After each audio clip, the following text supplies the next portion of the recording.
चलिए, तो हम सभी लोगों ने फूलों को देखा है, सभी लोग देखे होंगे। देखिए एक फूल यहाँ भी है, ये फूल देख रहे हैं, ये गुलाब का फूल है ना, है तो सब लोगों को दिखाई दे रहा है। देखिए ये कौन सा फूल है, गुलाब का फूल है। तो पहले कुछ जान जाइए, उसके बाद फूल दिखाए ना। देखिए ये जो फूल है, पहले चित्र में दिखा दें, देखिए जान जाइए। फूल देखे होंगे, फूल में एक डंठल होती है जिसके सहारे फूल जो है वो तने पर लगा होता है, ठीक है। उस डंठल को कहते हैं पुष्प वृंत, पुष्प वृंत, ठीक है। उसके बाद ये जो फूल होता है, वो फूल भी जैसे राजा लोग सिंहासन पर बैठते हैं, उसी तरह से ये भी आसन बना होता है। देखिए समझ रहे हैं, इसमें भी देखिए ऊंचा सा आसन बना है कि नहीं।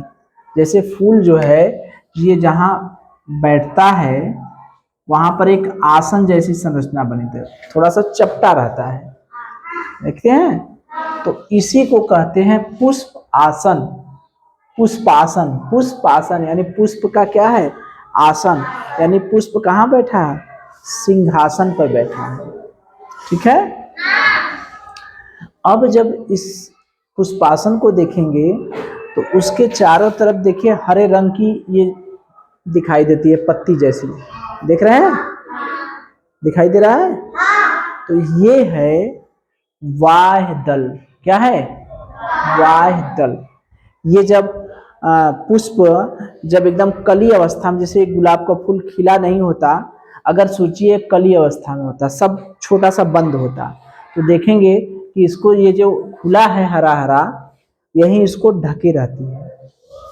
देखें जब कली अवस्था में रहती है तो कली अवस्था में ये इसी तरह से रहता है, ये चारों सब उसको ढके रहते हैं। जब ये फूल जाता है फूल, तो ये सब जो है ये सब नीचे लटक जाते हैं, ठीक है, और फूल जो है इधर खिल जाता है, और ये जो ढका था वो नीचे लटक जाता है।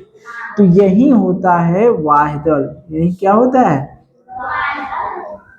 वाहदल, ठीक है। ये हरे रंग का होता है। और उसके बाद जो पूरा फूल जिस रंग का होता है वो चौड़ा चौड़ा छोटा छोटा जो भी होता है, जैसे सरसों का फूल आपने देखा है, गुलाब का फूल देखा है, गुलाब का फूल देखिए गुलाबी रंग का है। तो ये जो चौड़ा चौड़ा देख रहे हैं, इसी को हम लोग कहते हैं दल, इसी को क्या कहते हैं, दल। अब देखिए जब इस दल को तोड़ते जाएंगे, तोड़ देंगे, ठीक है, सारे दल को हटा दीजिए, तो देखेंगे एक इस तरह से संरचना दिखाई देगी, ये वाली संरचना, ठीक है। इसको कहते हैं अंडाशय, क्या कहते हैं, अंडाशय। ये पुष्प का मादा जनन अंग है। अच्छा एक चीज, पुष्प में नर और मादा दोनों जनन अंग पाए जाते हैं। ये पुष्प का कौन सा जनन अंग है, मादा जनन अंग। इसी को अंडाशय कहिए या जायांग या स्त्री केसर कहते हैं, जायांग या स्त्री केसर कहते हैं। स्त्री से नाम आ गया तो इसका नाम पता चल गया कि ये मादा वाला भाग है, ठीक है। तो मादा वाला भाग देखिए ऊपर पतला होता है, जो जायांग होता है या जो अंडाशय का ऊपरी भाग जो है वो पतला होता है, इसे हम लोग कहते हैं वर्तिका, क्या कहते हैं, वर्तिका। वर्तिका के ऊपर जो है ये देखिए इस तरह से चिपटी संरचना होती है, ठीक है, इसी को कहते हैं वर्तिकाग्र, क्या कहते हैं, वर्तिकाग्र। अब देखिए होता क्या है, ये वर्तिकाग्र जो है वो थोड़ा सा चिपचिपा होता है, थोड़ा सा चिपचिपा होता है। और हाई देख रहे हैं जो लंबा लंबा निकला है, ये जो है किनारे पर उसके अंतिम सिरे पर टोपी जैसी संरचना है, इस तरह से ये टोपी जैसी संरचना, जैसे इसमें भी देख रहे हैं, इसमें अंदरवा दिखाई दे रहा है ना, देख रहे हैं, टोपी जैसी संरचना। इसमें देखिए, ये देखिए,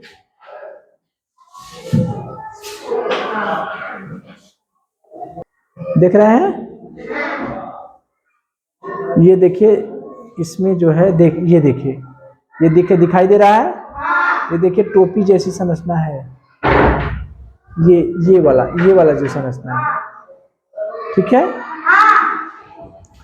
तो ये जो संरचना है, ये जो भाग है, वो है, ये पुष्प का नर वाला भाग है। ये पुष्प का क्या है, नर वाला भाग है। इसको कहते हैं पुंकेसर। क्या कहते हैं, पुंकेसर, ठीक है। पुंकेसर के ऊपर जो टोपी जैसी जो संरचना होती है, उसे कहते हैं परागकोश। क्या कहते हैं, परागकोश। इसी परागकोश में पाया जाता है परागकण। क्या पाया जाता है, परागकण, ठीक है। तो परागकण का मतलब ये छोटा छोटा गोली जैसी संरचना रहती है, ठीक है। ये जब परिपक्व हो जाएगा, जब यानी पक जाता है, तो ये फूट जाता है। फूट करके इसी लसलसा जो पदार्थ है, इसी पर चपक जाता है। इसी पर क्या करेगा, चपक जाएगा। जैसे ये सोचिए, ये जो है, ये पुष्प का ये मादा वाला भाग है, जायांग या स्त्री केसर है, यही ना है, जायांग या इसी को कहते हैं स्त्री केसर। ये ये पुष्प का मादा वाला भाग है, ठीक है। ऊपर लसलसा पदार्थ है, और ये नर वाला भाग है। ये कौन वाला भाग है, नर वाले भाग को हम लोग कहते हैं पुंकेसर। ये जब पक गया, तो इसमें जो बीज की तरह संरचना है, ये झड़ के चली आती है कहाँ, वर्तिकाग्र पर। कहाँ चली आती है, वर्तिकाग्र पर। तो इसी जगह हो जाती है निषेचन क्रिया। कौन सी क्रिया, निषेचन क्रिया। निषेचन क्रिया क्यों होती है, जैसे जंतुओं में प्रजनन होता है, उसी तरह से पौधों में निषेचन होता है। निषेचन से क्या होता है, ये अपनी वंश वृद्धि करते हैं। जब ये इसके परागकण निकलकर वर्तिकाग्र जो लसलसा पदार्थ है, इस पे चले आते हैं, तो धीरे धीरे आगे बढ़ के ये कहाँ चले जाते हैं, अंडाशय में।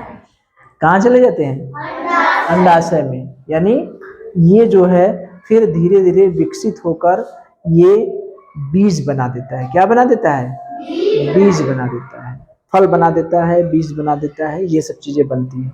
तो निषेचन क्रिया होती है, तो पौधों में भी वंश वृद्धि होती है, ठीक है। तो देखिए, तो कुछ चीज समझ में आया कि नहीं। पुष्प जो है एक डंठीनुमा भाग से, तने से लगा होता है, इसे कहते हैं पुष्प वृंत, ठीक है, पुष्प वृंत। पुष्प वृंत से लगी चारों ओर जो हरे रंग की संरचना होती है, 4 ठो रहता है, हरे रंग की संरचना होती है, उसको हम लोग कहते हैं वाह्यदल। क्या कहते हैं, वाह्यदल। वाह्यदल क्या करता है, पुष्प की कली अवस्था में पुष्प की क्या करता है, सुरक्षा करता है। जब पुष्प खिल गया, तब इसका काम समाप्त हो जाता है, तो ये धीरे धीरे क्या होता है, गिर जाता है। पुष्पासन, पुष्प जिस पर बैठा होता है, पुष्प वृंत से लगा हुआ होता है, पुष्प जिस पे बैठा होता है, उसी को कहते हैं पुष्प आसन। जैसे पुष्पासन माने पुष्प का कुर्सी, पुष्पासन माने पुष्प की कुर्सी। तो पुष्प की कुर्सी कहाँ है, यही है ना, तो यही कुर्सी है। दल जो है, दल क्या होता है, पुष्प का चौड़ा भाग। वाह्यदल के बाद जो पुष्प का चौड़ा भाग होता है, जो पुष्प का रंग बताता है, वो कई रंग के होते हैं। जिस रंग का पुष्प होता है उसी रंग का होता है। जैसे गुलाब में गुलाबी है, अड़हुल में लाल रंग का होता है, देखेंगे ना, पहले जो हरा रंग का रहता है निचवा लगा रहता है वो तो दल हो गया, फिर जो लाल वाला जो चौड़ा चौड़ा भाग रहता है वो क्या होता है, दल। और ये जो हरा वाला भाग होता है वो क्या हो गया, वाय दल। और उसके बीच में जो मोटा सा संरचना होती है वो होता है जायांग या स्त्री केसर, ठीक है। इसी को अंडाशय भी कह सकते हैं। इसका ऊपरी सिरा नुकीला होता है, इसे वर्तिका कहते हैं। वर्तिका का ऊपरी सिरा चपटा होता है, इसे वर्तिकाग्र कहते हैं, ठीक है। पुष्प में ही एक लंबी सी संरचना पाई जाती है जो जिसका अंतिम सिरा में टोपी जैसी संरचना पाई जाती है, उसको क्या कहते हैं हम लोग, पराग पुंकेसर कहते हैं। और जो टोपी वाली संरचना पाई जाती है उसमें पराग कोश कहते हैं। इस पराग कोश में क्या रहता है, पराग कण रहते हैं, ठीक है। ये पराग कण क्या कहते हैं, जब पराग कोश परिपक्व हो जाता है तो यही पराग कण जो है वर्तिका पर जाके गिर जाते हैं और निषेचन की क्रिया होती है और अपनी वंश वृद्धि करते हैं, ठीक है। तो अब चलिए पुष्प को हम लोग देखें और इसमें दल और वायदल ये सब देखें, ठीक है। आइए देखिए, ये हो गया आपका पुष्प, ये क्या हो गया आपका पुष्प, ठीक है। चलिए तो देखिए, ये देख रहे हैं ना, तो ये देखिए जो हम पकड़े हैं इसको, ये क्या है, पुष्प वृंत है। क्या है, ये जो लंबे सी संरचना दिखाई दे, ये क्या है, पुष्प वृंत है। ये देखिए जो हरी हरी संरचना है, ये हरी हरी देख रहे हैं ना। अब इसको, ये देख रहे हैं, इसको तोड़ दें, ये जो तोड़ करके इसको अलग कर दिए तो ये देखिए क्या हो गया, ये पुष्प, अरे सॉरी, वाय दल, ठीक है। अब देखिए चारों वाय दल हमने हटा दिए, ये वाय दल हो गया, ठीक है। ये चारों वाय दल हमने हटा दिया। तो ये देखिए, ये जो गोल सा संरचना है, ये गोल सा उभरा हुआ संरचना दिखाई दे रहा है कि नहीं, इसी पर पुष्प बैठा है, तो ये क्या हो गया, पुष्प आसन। क्या हो गया, पुष्प आसन। और ये जो चौड़ा चौड़ा संरचना देख रहे हैं, ये क्या है, दल। ये क्या है, दल। ये जो पंखुड़ी वाला है भाग, ये सब क्या है, ये सब क्या है, दल। देखिए जब दल हट गए तो ये जो दिखाई दे रहा है, ये आपका क्या दिखाई दे रहा है, पुंकेसर। क्या दिखाई दे रहा है, पुंकेसर। पुंकेसर में ये टोपी जैसी संरचना है कि नहीं, ये देखिए टोपी जैसी संरचना ऊपर है, दिखाई दे रहा है। अब जब इस पुंकेसर को हटा देंगे तो अंदर देखिए ये जायांग या स्त्री केसर दिखाई दे रहा है, ये जायांग या स्त्री केसर। देखिए पुंकेसर को हटा दिए हमने, पुंकेसर को मान लीजिए हमने हटा दिया, तो ये देखिए जायांग या स्त्री केसर दिखाई देने लगा। देखे, तो ये पुष्प के सभी भाग देख लिए आपने। चलिए, तो क्या देखा आपने, आपने ये देखा कि ये जो पुष्प था, पुष्प वृंत है, जो तने से लगा हुआ भाग है वो पुष्प वृंत है। पुष्प जिसपे आसन लगा के बैठा है उसको हम लोग कहते हैं पुष्प आसन, ठीक है। पुष्प आसन से लगा जो हरे रंग की जो संरचना दिखाई देती है, ठीक है, उसे हम लोग कहते हैं वायदल। यही वायदल जब पुष्प कली अवस्था में रहता है, छोटी अवस्था में रहता है, जब मतलब खिला नहीं रहता है, तब तक यही वायदल इनकी सुरक्षा करता है। जैसे ही पुष्प खिल जाता है तो पुष्प के जो रंग होते हैं, जिस चौड़े चौड़े भाग से दिखाई देते हैं, उसी भाग को हम लोग क्या कहते हैं, दल, ठीक। तो पुष्प वृंत हो गए, पुष्पासन हो गए, वायदल हो गए और दल हो गए। तो जब सभी दल को हटा देंगे तो एक मोटी संरचना दिखाई देगी, ठीक है। ये सुराही नुमा संरचना है जिसका ऊपरी सिरा पतला है, इसे कहते हैं अंडाशय या कहें जायांग या स्त्री केसर। यही जो है पुष्प का मादा जनन अंग है। क्या है, मादा जनन अंग, ठीक है। अब पुष्प का नर जनन अंग क्या है, ये पुंकेसर है। ये पुंकेसर का ऊपरी भाग में टोपी जैसी संरचना दिखाई देती है, इसी को हम लोग कहते हैं परागकोश। इस परागकोश में क्या रहता है? परागकण। ये परागकण क्या करता है? यही करता है निषेचन। क्या करता है? ठीक है, पौधों में निषेचन की क्रिया करता है। ठीक है,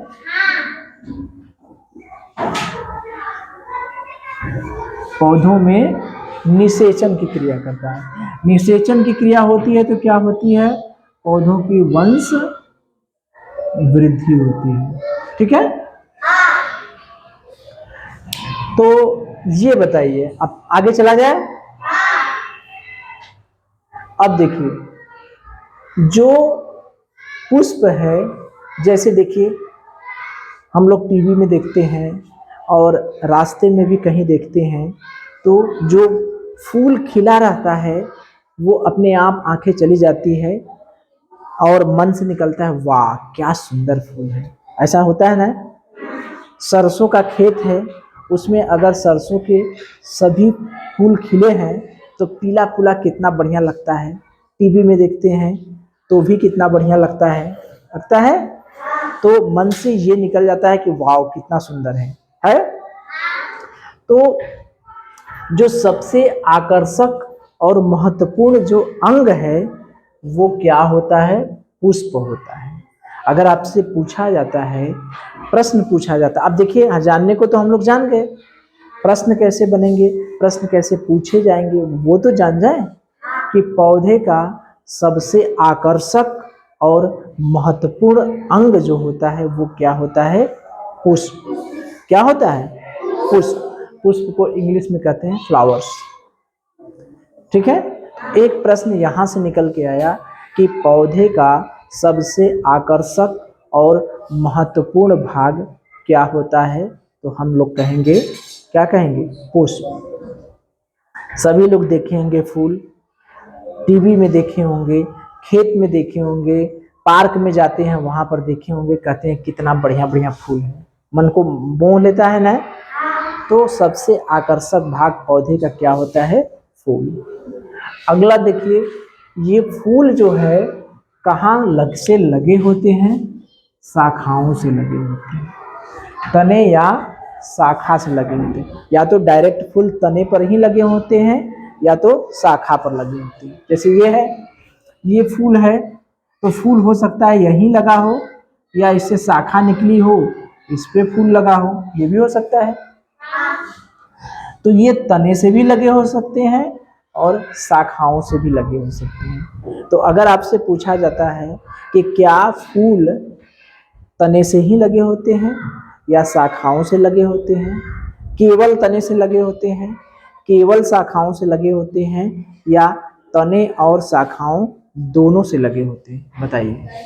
फूल जो हैं केवल तने से लगे होते हैं, केवल शाखाओं से लगे होते हैं, या तने और शाखाओं दोनों से लगे होते हैं? क्या उत्तर होगा उसका?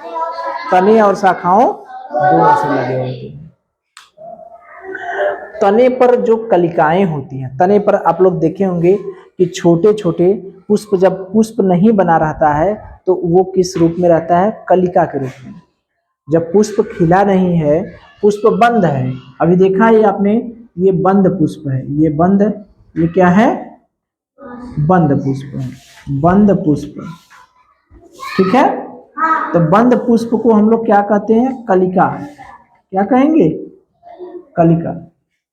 ठीक है, तो जब तक फूल खिला नहीं है उसे हम लोग क्या कहेंगे? कलिका या कलिकाएं। कलिकाएं कहें चाहे कलिका कहें, ठीक है। तो जब तक फूल नहीं खिला है तब तक उसे हम क्या कहेंगे? कलिकाएं। लेकिन वही कलिकाएं जब खिल जाती हैं यानी रूपांतरित हो जाती हैं तो वही कलिकाएं क्या बनाती हैं? पुष्प। तो एक चीज हम ये कह सकते हैं कि कलिकाएं ही रूपांतरित होकर पुष्प बनाती हैं। सही है या गलत है? ध्यान से सुनिए, कलिकाएं ही रूपांतरित होकर पुष्प बनाती हैं, यानी कलिका जो रहती है वही कलिका ही आगे चल के पुष्प बना देती है। सही बात है। जो छोटी सी कलिका होती है वही ना खिल जाती है। हम लोग देखते हैं घरवा भी लेके आते हैं तोड़ के, तो घरवा भी खिल जाता है, देखते हैं ना। तो तोड़ के लाएंगे कली, देखिए माला फूल दुकान पर सब कली कली बेचे रहेंगे, एक दिन बाद कमल का फूल सब बेचते हैं। इसमें तो सावन चल रहा है, सावन में शंकर भगवान की पूजा के लिए जो कमल का फूल लिए रहते हैं सब सब कली के रूप में लिए रहते हैं, और एक दिन रख देंगे, पानी छिड़क देंगे, वो फूल जाएगा, घर पे लाएंगे फूल जाता है, देखिए। तो वही कलिकाएं जो हैं आगे चलकर रूपांतरित होकर क्या बना देती हैं, फूल बना देती हैं, ठीक है।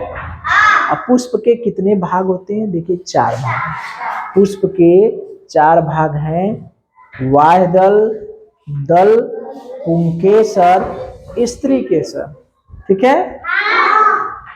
बाह्य दल, दल, पुंकेसर और स्त्री केसर, याद रहेगा। बाह्य दल, दल दो थे, देखिए पुष्प बैठा कहाँ, पुष्पासन पर। पुष्प को पुष्पासन पर बैठ गया तो उसकी सुरक्षा के लिए कुछ है हरा हरा रंग का, उसको क्या कहते हैं, बाह्य दल। उसके अंदर क्या रहता है, बढ़िया सा फूल चौड़ा चौड़ा, उसको कहते हैं दल। बाह्य दल, दल, ये तो दूठ हो गए सुरक्षा करने के लिए। और अंदर क्या होता है, एक मादा वाला भाग होता है, एक नर वाला भाग होता है, यही ना होता है। मादा वाले भाग को कहते हैं स्त्री केसर और नर वाले भाग को कहते हैं पुंकेसर। ये देखिए नर वाला है और ये क्या है, मादा वाला है, याद रहेगा। 4 भाग हैं, बाह्य दल, दल, पुंकेसर, स्त्री केसर। अगर आपसे पूछा जाता है कि नर जनन अंग कौन है पुष्प का, तो कहेंगे पुंकेसर। मादा जनन अंग कौन है, स्त्री केसर, ठीक है। अगर आपसे ये पूछा जाता है कि पौधे का जनन, अब देखिए पूरे पौधे की बात कर रहे हैं हम, पुष्प की बात नहीं कर रहे हैं। अगर हम कहेंगे पुष्प का नर जनन अंग कौन है, तो कहेंगे पुंकेसर। पुष्प का मादा जनन अंग कौन है, तो कहेंगे स्त्री केसर। लेकिन पौधे का जनन अंग कौन है, तब क्या कहेंगे, पौधे का जनन अंग क्या कौन सा होता है, पुष्प है। कौन सा है, पुष्प, ठीक है। तो पूरे पौधे की अगर बात की जाएगी कि पूरे पौधे का जनन अंग क्या होता है, तो कहेंगे फूल। क्यों, क्योंकि फूल ही वंश वृद्धि करता है, ठीक है।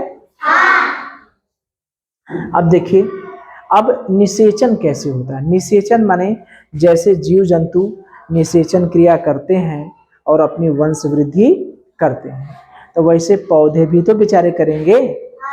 तो पौधों का थोड़ा सा अलग होता है। पौधों में एक लिंगी पौधे होते हैं, 2 लिंगी पौधे होते हैं। अभी हम लोग आगे पढ़ेंगे, एक लिंगी और 2 लिंगी का मतलब समझे हैं, थोड़ा सा बता दे रहे हैं, ठीक है। एक लिंगी, एक लिंगी, द्विलिंगी। एक लिंगी माने जिसमें एक लिंग हो, ठीक है। और द्विलिंगी माने दोनों हो। जैसे ये जो हमारा पुष्प है, सरसों का पुष्प है, ठीक है। तो सरसों के पुष्प में देख रहे हैं नर और मादा दोनों है, ठीक है। तो इसे क्या कहेंगे, द्विलिंगी। लेकिन कुछ पुष्प ऐसे होते हैं जिसमें एक्के होता है, नर अलग होगा, मादा अलग होगा, तो उसमें एक दूसरी क्रिया होती है जिसे कहते हैं परागण। नर मादा के पास पहुंचेगा तभी तो निषेचन क्रिया होगी, तभी तो वंश वृद्धि होगी। तो वो एक अलग टॉपिक है, ठीक है। तो फिलहाल हम जो पढ़ रहे हैं उसमें हमें ये दिखाया गया है, हमें ये बताया गया है द्विलिंगी पौधे के बारे में कि नर और मादा दोनों एक में ही है, ठीक है। तो निषेचन की क्रिया होती है।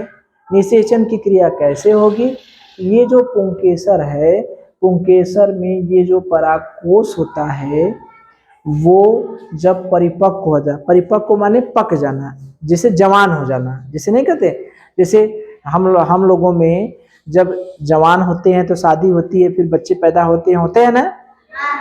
तो उसी तरह से जब ये परागकोश जो है वो परिपक्व हो जाता है, यानी जवान हो जाता है, परिपक्व हो जाता है, जब ये निषेचन क्रिया करने लायक हो जाता है, परिपक्व हो जाता है, तो ये फूटकर इसी वर्तिकाग्र पर चपक जाता है।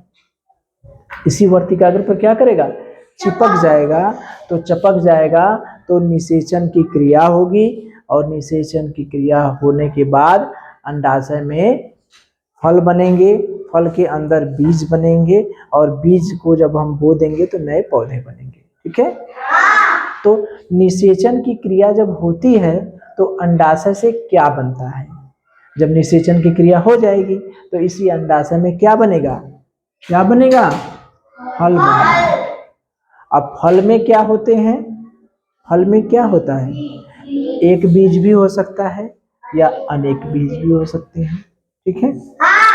वही बीज जब अनुकूलित परिस्थिति मिलेगी, अनुकूलित परिस्थिति का मतलब बीजों के अंकुरण के लिए हमने देखा है 3 चीजें चाहिए, जल, नमी और ताप। मिट्टी, जल और ताप, यही ना है। नमी, मिट्टी, सॉरी मिट्टी नहीं जी, नमी और ताप, यही ना है। नमी, ताप और ऑक्सीजन ना।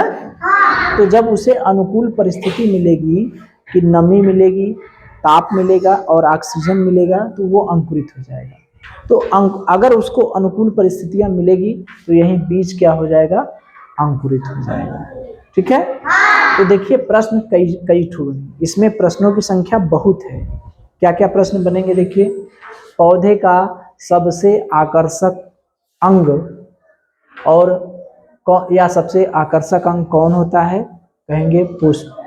पुष्प कहाँ लगे होते हैं, तने से भी लगे होते हैं और शाखाओं से भी लगे। अगर आपसे पूछा जाता है पुष्प केवल तने से लगे होते हैं, केवल शाखाओं से लगे होते हैं, तने और शाखाओं दोनों से लगे होते हैं, तो क्या उत्तर देंगे, तने और शाखाओं दोनों से। तनों पर जो कलिकाएं होती हैं वो रूपांतरित होकर क्या बनाती हैं, पुष्प बनाती हैं। पुष्प के कितने भाग होते हैं, वायदल, दल, पुंकेसर और स्त्रीकेसर। पुष्प का नर जनन अंग कौन सा है, पुंकेसर। मादा जनन अंग कौन सा है, स्त्रीकेसर। पौधे का नर जनन अंग कौन है, पुष्प। जब पुष्प बंद अवस्था में होता है तो उसको हम लोग क्या कहते हैं, कलिकाएं। पुष्प वंश वृद्धि करते हैं कि नहीं, करते हैं। अब देखिए ये जो है निषेचन जब होता है, निषेचन की क्रिया कहाँ होती है, अंडाशय में होती है। अगर आपसे पूछा जाएगा निषेचन की क्रिया कहाँ होती है, अंडाशय में होती है।